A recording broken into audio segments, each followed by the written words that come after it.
Now, I had no choice but to talk about this. Now, you might be wondering, why am I using this particular picture?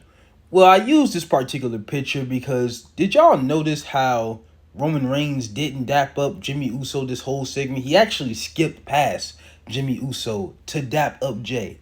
Now, understandably so, Jimmy Uso's been talking a lot of smack about, you know, Jay taking advice from Roman, knowing the type of person that Roman was in the past. But there was kind of an underlying meaning there's an underlying meaning to everything. But this particular thing, there's a really, really deep meaning.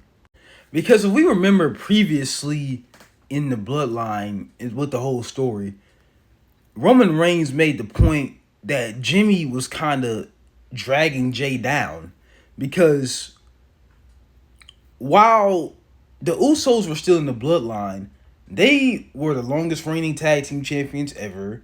They main evented WrestleMania.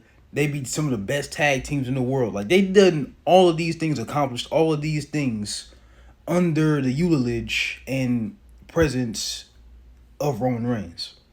So not only does this signify a singles run with Jimmy Uso, but we're kind of flipping back with history a little bit and we're reversing worlds because, Jay Uso, like I said, this guy, the reason that he lost his World Heavyweight Championship is because he prioritized everything other than the World Heavyweight Championship.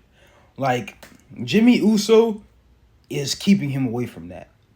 And that's why in the second segment, Roman Reigns said when Jay became World Heavyweight Champion, he became more like me and less like you. And what he means by less like you is Jimmy has never won a singles championship his whole time being a singles competitor. And he really doesn't understand the magnitude of just being on top of the mountain, being a champion. And so they're using that as more motivation to signify this singles run because at the end of the day, this is a championship type thing, and Jimmy Uso doesn't understand that right now. There is indeed going to be a part 2 to this, but I want y'all to remember that there is an underlying meaning to everything, including this one segment. That is why I used this picture and explained why I used it in the beginning of this video.